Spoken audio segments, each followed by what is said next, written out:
ndibuka mu bihumbi bibiri na cumi na gatanu nakoraga ikiganiro mbere ya nyakwigendera Shyaka Clever. Niwe twaganiriye, ni umunyamakuru wateguraga ikiganiro cye ku gapapuro katangana n'ikiganza kandi agategura ikiganiro cy'amasaha 2 cyose kari kwishyura ku gapapuro. Iyo ni creativity. Yanditse na bike kandi yavugaga yihuta muri background. Ikiganiro cye cyari kiryoshye. Uyu munsi ntekereza nta muntu ndumva urakora ikiganiro nk'icyashyaka. Mubatiza ikintu cya mbere akunda kurya, ngiye nkunda kurya igitoki kirimo ubunyobwa, haramutse harimo ikoranabuhanga ryo mu mazi, ndavuga indagara, isambaza, amafi, aho ni sawa. Hanyuma ku binyobwa nta kunjyana kure, jewe nk'igikoma. Gikoma haba mu gitondo haba ku manywa, ni ikinyobwa cyanjye cy'amafu avanze. Nanga umuntu mbeshya cyangwa utanyishyura. Bivuze ngo uyu munsi ntibigutangaza uhuye na Mubatiza yambaye itaburiya ari kwizamu mu bitaro kwa Kanimba kwa Nyirinkwaya Kibagabaga, ni ibintu bisanzwe, ntibizagutungure. Ejo bumvise nagiye mu butumwa, nagiye kuvura abasirikare hariya Darifur nko muri 2013 nagiyeyo. Icyo gihe nta nubwo namuhaye 100 gusa kuko je namubonye turutse kure. Ni ukuvuga ngo narategesheje, sengimva n'umuntu utarabaga hamwe. Ni umuntu wamenyaga ngo isoko ryaremye kiramuruzi, isoko ejo abandi azajyana bita ku kimodoka. Ni umuntu uzajya Kawangire, akajya Kabarore, akajya Rwagitima, ntabwo yabaga hamwe. Nanjye kugira ngo mubone, ni umunyonzi umwe wambwiye ati nzamara icyumweru cyose nshakisha aho nzamubona. Arampamagara ati ndamubonye, atari kuva mubonye biramera nko kumuzirika kugira ngo mugumeho. Babou G akora utuntu twinshi dutandukanye, gusa iyo tuvuganye kano kanya ari Kabuga, ejo twongera kuvugana ari nk'imuhanga. Twavugana ngo tuzahure ku wa mbere, akambwira ati ndi mu Ruhango. Babou G nta telefone agira, buri gihe amamagazi y'abandi atiye. Ntago nzi impamvu.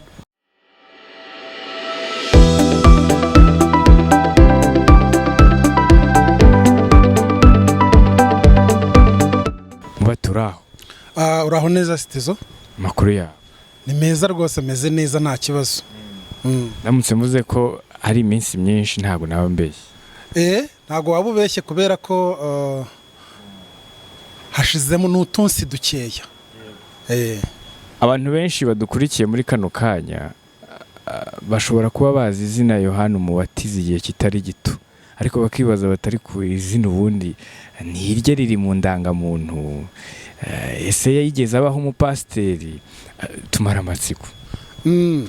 Izina Yohana Umubatiza ni iryanjye, no mu ndangamuntu niryo ririmo, kubera ko nyuma y'izina twakita ry'iripagani iri Kristo nitwa Jean Baptiste.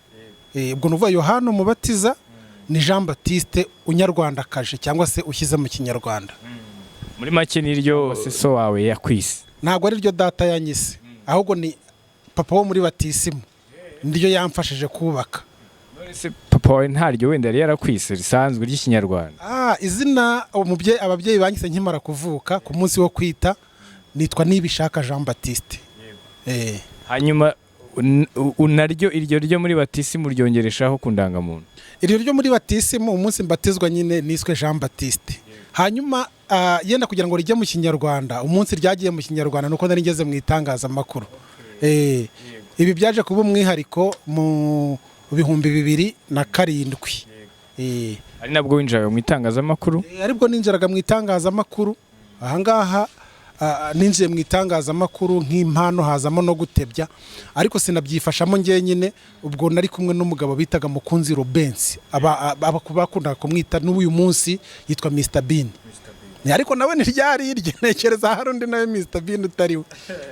Uvuze Mr Bean uhita unyibutsa ko nawe ari mu bantu muri iyi minsi batari kugaragara mu kinyarwanda. Ubundi hari ukuntu bavuga ngo amakuru ya kanaka bayabaza runaka. Amakuru ya Mr Bean hari waba ufite? Amakuru ya Mr Bean gusoma, iyo uzi gusoma, kubera ko haje ikoranabuhanga, njya mubona ku mafoto kuri Instagram cyangwa se kuri Facebook. Ndamubona. Ariko ntago muherukana? Ntago duherukana kuva mu mwaka wa 2012 ngiye mu mahanga. muri makeya nawe wenda iyo ureba nk'amafoto ntabwo ari inaha mu Rwanda. Ntabwo ari inaha mu Rwanda, ntekereza ashobora kuba ari nko muri Amerika. Nubwo se nk'inshuti utajya kwandikira byibura ngo gusuhuze nk'umuntu mwabanye mwakoranye kandi mwanagize n'ikiganiro cyakunzwe. Stizo biragoye kubera ko uburyo bwo kwandikirana uyu munsi ndi mu bantu bakoresha gake itumanaho ryarinde bakoresha bari kwandika, nk'urugero nka WhatsApp, Facebook, kubera ko muri iyi minsi urabizi igihe nibera mu cyaro, gahunda zanjye ziba ziri mu cyaro. Bivuze ngo iyo ndi mu baturage kwa kundi nagiye hari aho ngera ugasanga network ni nkeya, yavuyeho ntizamuka, harimo kamwe bikagorana. Yohana Umubatiza wo kuva mu 2007 kugeza amagingo ya 2019 akiri mu itangazamakuru, ntabwo ari ibintu byoroshye, ndetse ntanavuga ko abantu bafite ayo mateka ari bakeya. Hari n'abafite indi myaka yisumbuyeho barimazemo, ariko turacyafite bakeya mu banyamakuru bamaze muri uwo mwuga igihe kingana gutyo. Niki cyabigushoboje kugeza amagingo ye?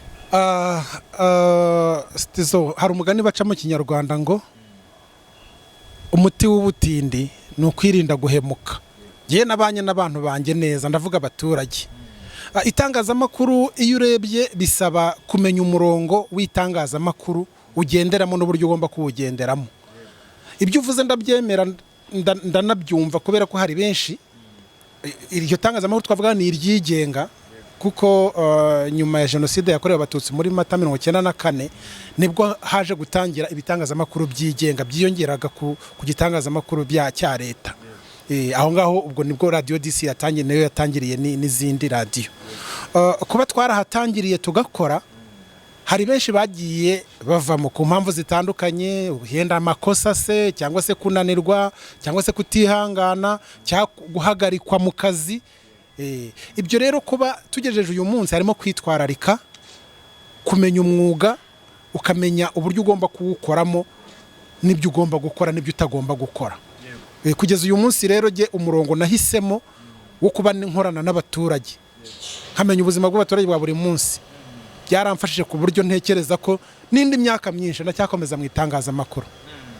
Iyo urirebye rero kuva 2007 kugeza amagingo aya, nk'umuntu uribayemo igihe kitari gito, ubona rigana hehe itangazamakuru ryo mu Rwanda? Itangazamakuru uko mbibona ntabwo navuga yuko ritagana heza, kubera ko uburyo bwo kurikora ubu buroroshye. Hari facilitation nyinshi cyane zihari kubera ikoranabuhanga. Nk'ubu nkubwiye ukuntu twatangiye muri 2007, umuntu agikoresha kasete, fata radio kasete nkagenda nkajya gufata amajwi nkaza kuyakura. Ariko ubu ngubu haje uburyo bworoshye, internet, haza izi flash disk umuntu akoresha, haza n'amaporogaramu mashyashya za buri munsi. Aho ngaho navuga itangazamakuru rijya heza kubera ko byoroheye abarikora. Ikindi cya kabiri, abaryize mu kurisoza bakabigira umwuga, umubare wariyongereye. Gusa iyo ndebye ku kijyanye na content ni ukuvuga umurongo w'igitangazamakuru, usanga hakirimo akabazo gatoya kubwo kudafata umurongo umwe. Impamvu ndayumva, nge ntekereza ko ubushobozi bw'ibitangazamakuru ari bukeya kugeza uyu munsi ku bijyanye n'amafaranga, bigatuma yenda umuntu ashakishiriza hose. Byo ubona biterwa n'iki? Iyo urebye imbaraga mu gufungura igitangazamakuru, inzozi n'intekerezo umuntu aba afite, ntekereza ko hari ahagera ntahita areba koko ko ariko bizagenda. Igitangazamakuru umuntu agifungura kugira ngo abone amafaranga, kibi cy'ubucuruzi, ariko yamara kugifungura agasanga bya bindi yatekerezaga ntago ari byo, kubera ko iyo urebye hanze usanga na societe turimo nyarwanda ntabwo abantu baragera ku rwego batekereza ko bashora amafaranga mu kwamamaza. Gushora amafaranga yabo bayashyira mu itangazamakuru biracyari hasi hano mu Rwanda, ku buryo uwashinze igitangazamakuru kugira ngo abone kuri ayo mafaranga twakita aba beneficiaire aribo baturage, biracyari ikibazo, ntabwo imyumvire irazamuka. Tugaruke kuri babandi rero watubwiye, harimo abanyamakuru benshi uyu munsi ugereranyije wenda n'abari bahari imbere ya jenoside, ariko nka Mubatiza nawe ubwe waritangiye nyuma yaho, ariko urimazemo igihe. Ubona umunyamakuru w'umwuga wabyize akabyiga mu ishuri, n'umunyamakuru ubikora nk'impano, n'umunyamakuru ubikora nk'ubishakamo amaramuko. Aba bantu iyo barebye ntekereza ko ari ibice dufite byose muri iki gice cyangwa se muri itangazamakuru ryacu mu Rwanda. Ubatandukanye ute? Itangazamakuru kugeza uyu munsi nubwo habaho ko hagomba kubaho kuryiga, ariko umuhamagaro, icyo twita impano, nsanga biruta cyane kuryiga. Ni ukuvuga ngo dufashe nk'urugero nk'amashusho, umuntu ashobora gukundwa kubera imyitwarire ye imbere y'abamureba, iyo ni impano. Ijwi ryonyine rishobora gukundwa kandi atarize itangazamakuru. Uburyo aganiriza abantu cyangwa icyo twita creativity mu gushakisha uburyo bwo kuvuga neza, kugaragara neza, kumvikana neza no gusabana n'abantu, ibyo ushobora kubyiga byo ukabibura. Bivuze rero ngo icyo mbona uyu munsi cyihariye mu itangazamakuru ni ukongera impano nyinshi no gucukumbura, kongera ku bunyamwuga. Kuvuga ko wize itangazamakuru byonyine ntibihagije ko wakora itangazamakuru neza, kuko umuntu ashobora gukoresha impano karemano agakora itangazamakuru neza yenda abonye amahugurwa. Kugeza uyu munsi ngira ngo na leta irabyemera, kubera ko abantu benshi yemera ko bajya mu mwuga batarize itangazamakuru, gusa bakagendera ku mabwiriza agenderwaho n'ibigo bishinzwe gukurikirana itangazamakuru mu nshingano. Mubati, utuganirije nk'umuntu bibayemo iki kijya kungana n'imyaka, umuntu yavuga ko ubu ni nka 12, 13 hafi aho uri mu itangazamakuru, ni ikihe kintu cyakugoye kenshi iyo urebye wenda aho ugeze uyu munsi? Hari n'undi rugendo ugifite, ariko ni nahaye hantu higeze kukugora utajya wibagirwa, wibuka kenshi? Ahantu hangoye hamwe ni mu mujyi wa Kigali, gukora inkuru ushaka mu mujyi wa Kigali, mu banyamujyi, mu yandi magambo. Ni ukuvuga ngo abanyamujyi kugira ngo baboneho amakuru biragoranye, kugira ngo bakwiyumvemo ugeze ahantu ushaka kugira icyo ubabaza biravunanye. Ku rundi ruhande, mu kinyuranyo cyabyo, nakubwira ko mu cyaro, mu giturage, byoroshye kugira ngo ugere ku cyo ushaka, ari nk'inkuru, ari nk'amakuru cyangwa ikiganiro. Iyo mbajije icyangoye rero nkubwira ko ari ukwegera abantu batuye umujyi, cyane cyane abantu twakwita ko ari abanyabwenge cyangwa abanyamujyi. Aho ngaho biragoranye, byarangoye. Gusa uyu munsi ntibyangora, ariko byarangoye.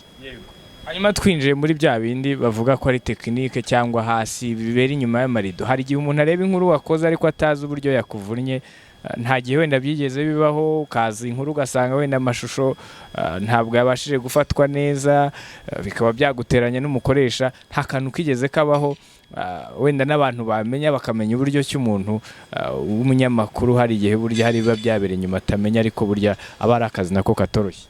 Ibyo bibaho. Buriya iyo ugiye mu murima guhinga, ntabwo wahinga imyaka 5 utarikomeretsa na gatoya.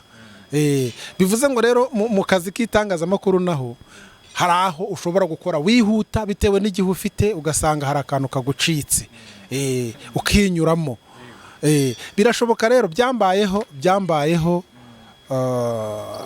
nta nubwo ari rimwe, nta nubwo ari kabiri, ariko bibisomo. Nka ryari wibuka? Tubwireho kamwe wenda wibuka byigeze kugenda nka gute. Urugero, hari icyo twita rihanso. Rihanso ni ukwitoza uburyo uri buvuga ugeze imbere ya kamera y'abakiriya, usubiramo kenshi. Iyo rero ufite uburyo bwo kuza gutunganya inkuru yawe ku buryo burambuye, wihuta, ushobora gusanga ahantu washyizemo kabiri yenda wasubiragamo. Icyo gihe rero urumva niba kagucitse, iyo kageze hanze biba byarangiye. Gusa nyine wewe wumva ari ikintu kiremereye, nubwo abandi baba batazi. Ugira ikiganiro bita amakuru yo muri karitsiye, nubwo tudaheruka kukibona, ariko buriya wabona cyenda kugaruka, nabyo uri buze kuza kubitubwiraho. Ariko ni ahantu ubuzenguruka ibice byinshi bitandukanye by'u Rwanda, harimo mu ntara ndetse n'i Kigali. Niye karitsiye wagezemo ikagushimisha kubera uburyo abaturage bayo bari bameze muri karitsiye zose umaze kugenda? Reka nkubwire Nyacyonga. Kubera Nyacyonga nahagiriye umugisha, wo kuhagera ngakora inkuru ikagira 6 aho nahuriye n'umusore bita Babou G. Aha ni ahantu nageze mu 2015 kwa kuri nakubwiraga witaruye umujyi abantu barisanzura bisanzuye turaganira bigereye bantinyuka none biva mu kiganiro bijya mu gutebya bikwira isi aho ni hamwe. Reka nkubwira aha kabiri uvuye na hano ukajya mu burasirazuba nta nubwo hari kera ni mu mwaka ushize 2018 ho nagiye Kiramuruzi mahurira n'umugabo ubu ngubu arazwi ni igisupusupu niko bamwita naho narahageze ndisanzura nganira n'abaturage baraza uyu munsi byamubyariye umusaruro kandi byabyaye umusaruro. Izo rero ni nka karitsiye nk'ebyiri nakubwira cyangwa se nkongero ni ya gatatu. Reba ku rutare rwa Ndaba narahagiye masanze abana uburyo abantu babanyuraho n'imodoka bagenda baganiza baye imigati n'iki nsanga kuhagarara byabakarusho. Ubu ni video ntekereza ishobora kuba imaze kure yarakunzwe cyane n'abantu ibihumbi n'ibihumbi ku isi. Reka duhere kuri Babou G. Babou G byo byaravuzwe cyane kandi ikiganiro mwagiranye cyageze henshi ariko ubu ntabwo abantu bamuherutse wabuza aho aherereye wenda. Babou G ndahazi bo gusa ntabari hamwe. Nk'ubu hashize iminsi 3 tuvuganye ko tugomba guhura ariko gahunda muhaye ntayubahiriza. Aracyakora ka kazi? Babou G akora utuntu twinshi dutandukanye gusa iyo tuvuganye kano kanya ari Kabuga ejo twongera kuvugana ari nk'imuhanga twavugana ngo tuzahure ku wa mbere akambwira ati ndi mu Ruhango. Babou G nta telefone agira burya yamamagazi y'abandi atiye ntago nzi impamvu ariko turavugana kenshi. Hanyuma byigeze kuvuga ko wigeze kuba manager we mu gihe umuntu yavuga ko yari yamenyekanye cyane bikanavuga ko hari amakampani ashaka kumuha akazi byigeze kuvuga ko wari manager we nibyo cyangwa ntabwo ari byo? Ntabwo ari byo ko ahubwo impamvu ishobora kuba yaratumye habamo no gucogora cyane kubigendamo nuko nabonye inkuru itunguranye ngasanga Babou G ngafite manager. Usubiye mu nkuru ze uhita ubibona n'amashusho y'umusore witwaga niba ari Jackson. Naje gusanga rero hari abantu bagiye muri uwo mwuka n'uwo murongo bashaka kubihindura business. Nsanga natu umurongo wanjye w'itangazamakuru ndamutse ngiye muri management y'ibindi bintu birimo ubucuruzi nk'ibya Babou G. Ari bumugire nk'inama nk'umuntu mwahuye kandi wenda nawe akazirikana ko n'ikiganiro wakoze ari cyo cyatumye wenda abantu bamumenya ari benshi. Nta nama wigeze umugira se wenda ko wumva mu kinavugana? Inama ntago nari kubura kuyimugira ariko iyo umuntu yagize manager ntago ushobora kumugira inama cyane cyane iyo ari abantu bameze nk'abakwiyomoyeho kuko Babou G ntiyigeze abura ahubwo yari kumwe n'uwo manager we kandi manager w'uburyo bahuye bakamanagingana ntago nari mbizi nirinze kubyinjiramo. Yohana Umubatiza impamvu maze igihe mu itangazamakuru nuko nirinda kwinjira mu buzima bw'undi muntu. Iyo umuntu rero nk'ubu kano kanya sitizo turi kuganira ugiye kwihuza n'undi muntu twabanaga icyo gihe mpita nguha umwanya wawe n'uburenganzira bwawe nyigakomeza yanzira ijya imbere. Ni ukuvuga ko rero na Babou G ari mu bahise bakwiyomoraho muri icyo gihe? Babou G urebye memoire ye ntabwo afite ubushobozi bwo kwikoresha ahubwo bamukoresheje banamukoresha nabi. We mwahuye ariko ubundi ubu dufite n'umwanya twanabiganiraho. Abenshi bavuze ko Babou G bakurikije ukuntu yari arimo gusubiza muri kiriya kiganiro ashobora kuba ari umuntu wanywaga ibiyobyabwenge byinshi ndetse na nyuma yaho aranabura. Ndibuka ko rwose hashize igihe kinini baramubuze ibintu byarasakaye ariko inkuru nanone zari Babou G yabuze. Wowe wamwegereye wumva mu kinavugana ubundi nibyo cyangwa ntabwo ari byo? Igisubizo ni oya ahubwo Babou G yari mu bantu bashakaga kugira ngo tuganire ariko ibisubizo Babou G yampaye naje gusubira muri video n'imitekerereze nsanga ari challenge tugira abanyamakuru tugiye kuri field. Nuvuga ngo iyo tugiye kuri tere hari abantu benshi baba badashaka kugira ngo begere umunyamakuru bakarebera kure. Abo barebera kure iyo ikiganiro gikomeje kirambanyije hari umuntu yumva agize amashyushyu yo kugira ngo abari bwaza mu kiganiro. Babou G rero yaje nyuma ahubwo hari irindi tsinda ry'abasore bari kumwe waza ameze nk'ushaka kuza kunserereza cyangwa se kunyemeza ariko afite inyuma abafana be bari inyuma burya niba ashaka kumvisha ko yemeje umunyamakuru. niyo mpamvu ibyo yavugaga rero wasanga hari icyo yishingikirije, ariko inyuma hari abantu baba bari guseka bameze nk'abamutumye cyangwa se ari kumwe nabo. Ntabwo ari ibiyobyabwenge, ahubwo ntiyari wenyine, burya ibitekerezo byari ibye n'abandi bantu batagaragaye muri iriya video b'abasore. washaka kumugeraho wamufasha? Ubu washaka kugera kuri Babou G yategereza akampamagara, yampamagara nkamenya aho ari none aherereye, noneho nkamuhamagara tukajya kumureba.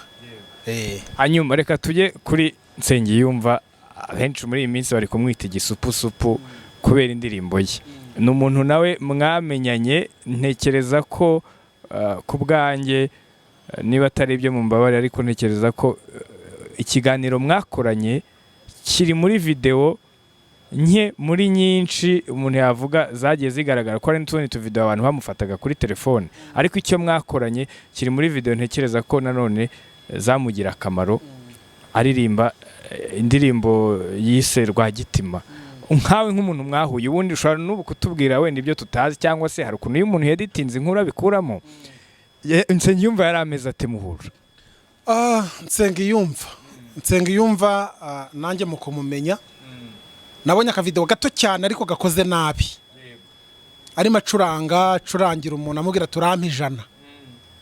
Iryo jana mu ntekerezo nanjye nahise numva ko nkurikije ukuntu acuranga naje gusanga bishobora kuba byabyara ikindi kintu ndamutse muganirije.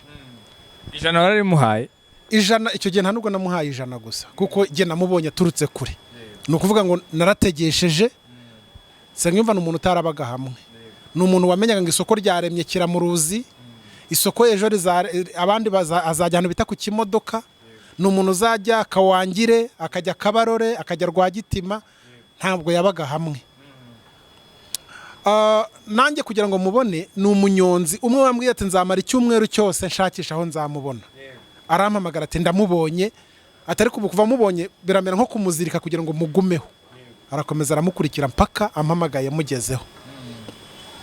Byose mubonye mu isoko tuganira, hari ku munsi w'isoko niho nategesheje kuko yari yamumpaye mpereye gahunda, twaraganiriye. N'indirimbo yaririmbye ugiye mu kiganiro nakoreye Rwagitima kuri YouTube handitseho Rwagitima, usangaho indirimbo yewe harimo n'iz'abandi azi gucuranga nka Nyiramariteti. Iyo ndirimbo irimo, hari indirimbo yaririmbye icyo gihe nyuma y'amatora aririmbamo umukuru w'igihugu, ku buryo njye numvise ahubwo iyo aririmba niyo yari guheraho. Sinzi impamvu atayihereyeho, ni uburenganzira bw'umuhanzi cyangwa se bwa manajya we, ariko ni indirimbo yarimo ibitekerezo kubera ko yarimo icyo twakita ubuvugizi. Iyo advocacy yari kubasangwa butaka, avuga impamvu bahejejwe inyuma n'amateka, iki yibaza ariko akerekana noneho impact nshyashya nziza iriho muri iki gihe. Ku buryo manajya we yewe nanamugira inama iyo ndirimbo kuyishyira mu bihangano kuko ni indirimbo ivuga ku buzima bw'abantu benshi.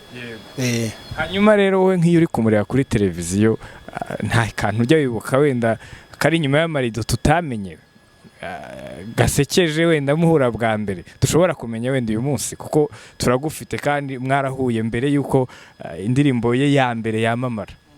Akantu karimo ni akantu gakomeye, ni umwe mu bantu bakomeye. Iyo ugiye mu mitekerereze ye wasangaga ari umuntu wemera ko koko hari abantu bari hasi y'abandi, atazi niba bazagira naho bagera igihe runaka. Ibyo yarabihinyeretse.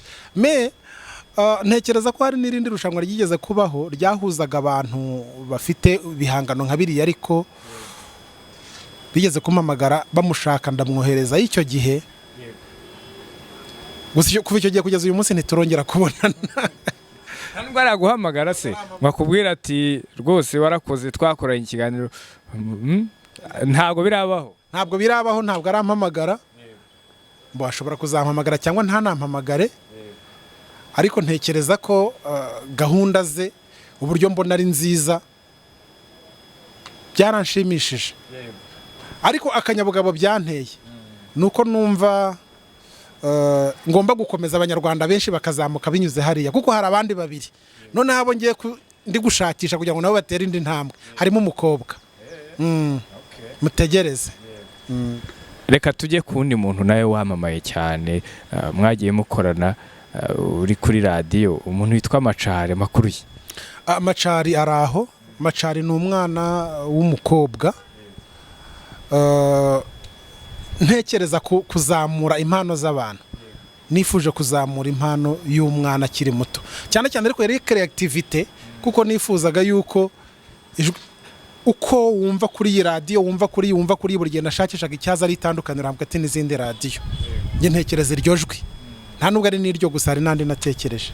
Ngira ngo abantu muri 2016 baza akantu kitwaga Bon Appetit, n'urukarango nakubitaga mu mavuta saa 5:30 bakamenya ko zigeze. Macari, hari abantu bagize ngo ni ibintu wakoraga mu mashini, wenda ari wowe wirikodinze ukabishyira mu mashini ugahindura ugashyira mu rindi jwi, ntibamenye ko ari umuntu nyawe. Ari nayo mpamvu wenda ushobora kuba warageza ukavuga uti reka buri ubundi biteye biti. Macari ntabwo ari izindi rekodi z'amajwi ahimbye, ahubwo Macari ni umwana w'umukobwa uvuga kuriya. Noneho ni n'umwana w'umukobwa ahubwo wa Yohana Umubatiza. Asigaye abahe? Ubu ngubu ari Dakar muri Senegal. Kubw'impano ye byaramufashije aragenda agerayo. Nabwo aracyakora iriya impano yari afite. Hari uburyo abantu bakurikirana abantu hirya no hino, uburyo bagira impano zitandukanye bakaba bazibyaza umusaruro.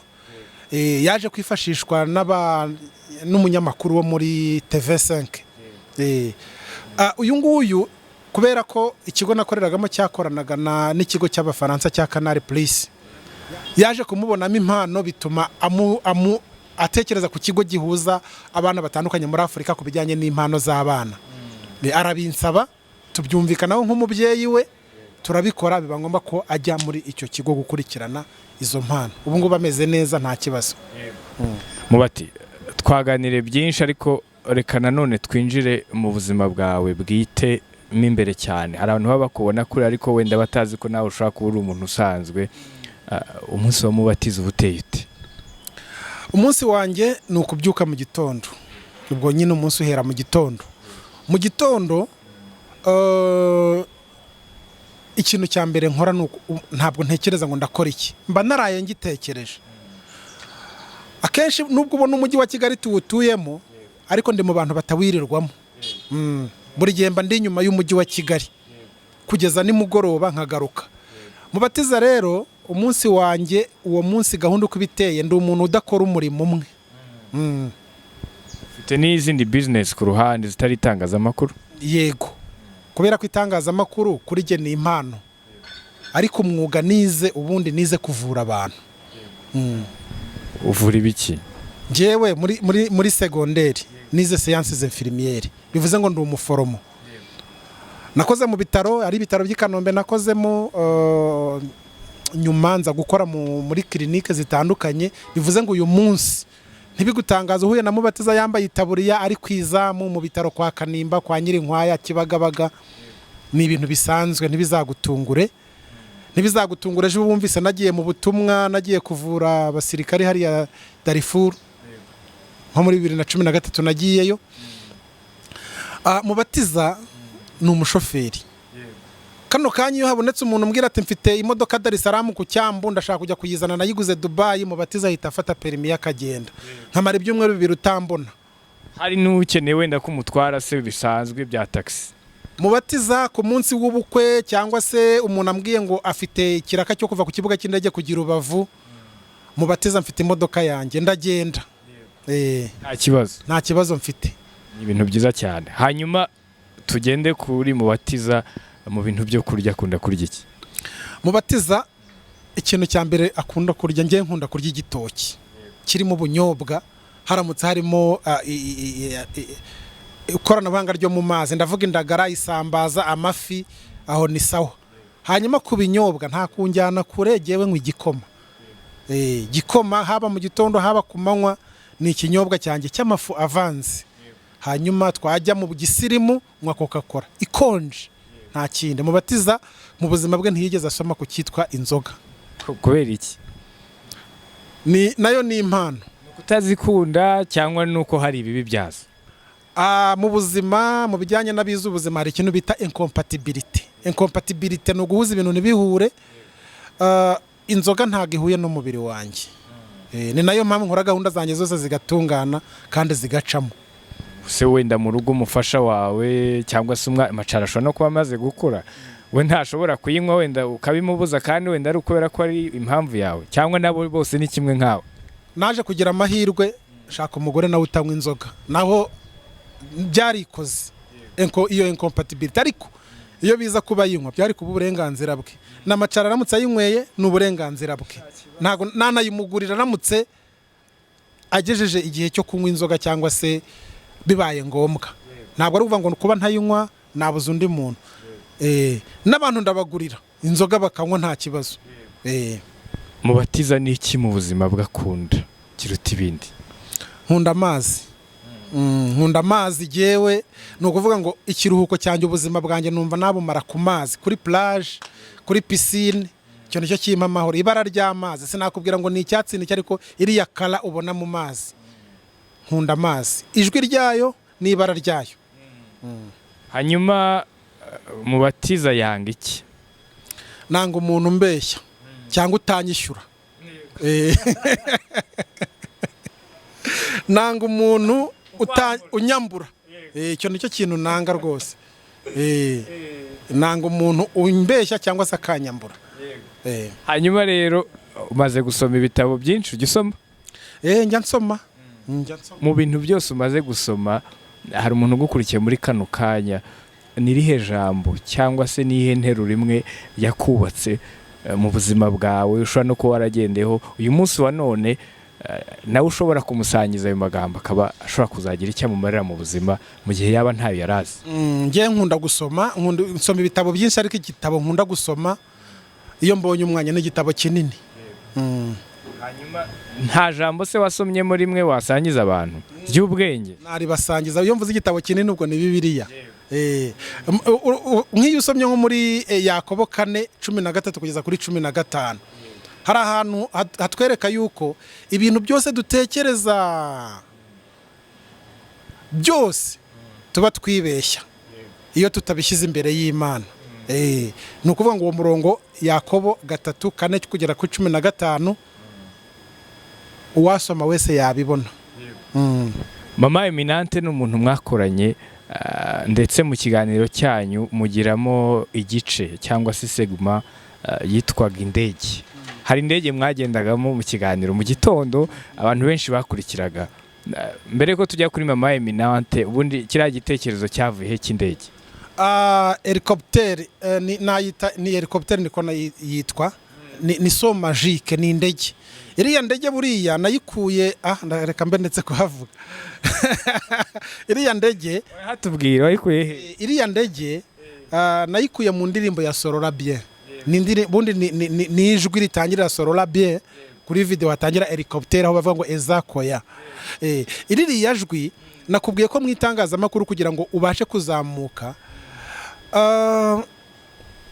Ndibuka mu bihumbi 2015 nakoraga ikiganiro mbere ya nyakwigendera Shyaka Clever. Niwe twaganiriye, ni umunyamakuru wateguraga ikiganiro cye ku gapapuro katangana n'ikiganza, kandi agategura ikiganiro cy'amasaha 2 cyose kari kwishyura ku gapapuro. Iyo ni creativity. Yanditse na Bic kandi yavugaga yihuta muri background. Ikiganiro cye cyari kiryoshye. Uyu munsi ntekereza nta muntu ndumva urakora ikiganiro nk'icyashyaka. Ubwo rero ni ukuvuga ngo ikintu namukuyeho ni ugushakisha umwihariko, ariko wajya mu itangazamakuru mbere yuko n'abandi banyamakuru bagenzi banye n'abandi bazaryinjiramo, mbere yuko utekereza ikiganiro cyo content, ujye ubanza urebe ahandi nta hantu baba bafite bisa n'ibyo ngibyo. Niba bisange niki nakongeramo, niba bisa igihe tujye kubitambukiriza ntago byabihura, yenda uriya muntu akabanganza. Ubwo nanjye narebaga abantu banganza muri ayo masaha ngiye gukoramo iyo saa icyo kiganiro, nkavuga ni nongeramo aka kantu abantu bahita barareka ibyo abandi bari kuvuga kubera bareke kubyumva baze kubyanjye. Bivuze ngo iryo jwi ry'indege rero niryo ndihisemo. Navuga ni abari Nyarugunga cyangwa abari Nyaruguru mwambonye nabo nkagira amahirwe bati turakurebera hanyuze. Nuko rero nuko nicyo kintu cyamfashaga. Hanyuma Mama Eminante, hari ukuntu duo yanyu yaryohaga, na mbere yaho wari warigeze ndumva hari kubikoraho iyo seguma, ariko hari ukuntu duo yanyu yaryohaga, ntabwo bijya bibaho kuri bakeya, hari abadakumva, ariko we ntabwo bijya bibaho kukumbura ikiganiro nka kiriya, cyangwa se wenda no mu bindi wakoze utagikora ubu? nta nubwo ari nawe wenyine, ahubwo nabo twagiye dukorana bose, nabo twagiye dukorana, twagiye twinjirana mu buryo harimo utuntu twa creativity twinshi, ariko ibyo bihe byo gukorana n'umuntu akenshi ugashyiramo umuturage ku buryo ikintu ari buze yibonyemo. Niba muzanye ibiyiko mugakubita ku masahani muri mu kiganiro, umuntu agahita yumva agize apeti, mwavuga muti tugiye kurya, akavati nge natangiye, urumva ni ikintu cyiza gukorana n'umunyamakuru mugahuza. Nishimira ko nakoranye n'abantu benshi tugahuza, nabo tuzakomeza gukorana, tuzajya duhuza. Hari n'abantu bagiye bakora stage mu kigo nakoreragamo, akenshi uyu munsi nishimira ko bakora ibiganiro neza bitewe nuko babonaga iyo approach twagiraga ku baturage muri studio, muri radio, ariko twajya no kuri tele bigahura. Umubatiza kugeza uyu munsi nishimira ko nta hantu bigeze bantuma inkuru ngo ngereyo mbura umuturage cyangwa yinyime, kubera iyi approach ku muturage ari tekiniki ikomeye mu itangazamakuru. Mama Eminante muraherukana? Mama Eminante ntabwo duherukana ku bw'impamvu z'ubuzima bwa buri munsi bw'abantu bitandukanye, ariko ntabwo duherukana. Hanyuma mu kiganiro cyacu twagiranye hari abantu bari bugikurikire n'abashobora kuzaba barimo, ariko kandi mukaba wenda icyo gihe muzaba mutarabonana, ntacyo wamuha biciye aha? Mama Eminante kugira icyo mvuga biragoye, kubera nk'umuntu twakoranye mu kiganiro. Iyo ukora ikiganiro n'umuntu mukazindukana mu gitondo mukagera na saa 4, yenda byaba ngombwa mwasoza n'akazi mugasangira icyayi, hakaza icyo twita amatage akabatanya, ni ikintu kibabaza. Mu gihe yamaze rero tutari kumwe, nabanza nkamubwira ngo I'm sorry, nkamusaba imbabazi. Hari aho byari bigoye ko tutabana kuko ubuzima nuko bwari bumeze, ariko kuba tutarabonanye cyangwa n'uyu munsi tutabonana, kuri jewe ni esheki. Nanamubwira ngo pardon, I'm sorry. Hanyuma rero dusoza twaganira ibintu byinshi, hari abantu bagukurikiye muri kano kanya na mukanya rero baduha ibitekerezo hano hasi, ariko nihi wababwira dusoza, niriye jambo twasorezaho? Mu gusoza nabwira abantu ni Mubatiza cyangwa se Jean Baptiste, kuba twarabanye mu itangazamakuru, dukomeza kubana, tuzakomeza no kubana. Nashimira abantu bose twakomeje kugenda tujyana, haba kuri YouTube mu kiganiro, haba kuri internet, kuri Facebook cyangwa se no kuri WhatsApp. Nababwira ngo muri abantu banjye cyane cyane, ariko hano mu Rwanda mpavuye, abantu bari mu bihugu bitandukanye ku migabane y'isi, ibyo bambwiye ndabizirikana bijyanye no kubamara irungu. Ikiganiro nakoze bakambwira bati ni anti nostalgique, ni ukuvuga kudatuma utekereza cyangwa ukumbura iwanyu cyane. Mu kiganiro nakoraga mbagerera hirya no hino hose. Nzakomeza kuba batarambonaga muri iyi minsi ishize, si impamvu zanjye ku giti cyanjye, nababwira ngo bahumure, ni maisha, turi kumwe mu minsi iri imbere. Umuntu wagushaka, watubwiye n'izindi business ujye ukora ku ruhande, ariko wakwifuza kugira ngo akugereho, babwire aho yagusanga, imbuga nkoranyambaga kuboneka, dusoza. Kugira ngo umuntu ambone biroroshye, ninjye afite telefone yoroshye mu Rwanda kuyimenya. Mu Rwanda hose ni njyewe njyenyine ufite telefone yoroshye kuyimenya. Nk'urugero, telefone yanjye igizwe n'umubare 5 inyuma, 07883095. Cyane cyane abantu bakunda gukora nk'ubukwe baranyiyambaza kenshi kugira ngo mbafashe kuryoshya ibirori nka MC. Hanyuma email yanjye kugeza uyu munsi nayiroroshye, ni watoto televiziyo @gmail.com.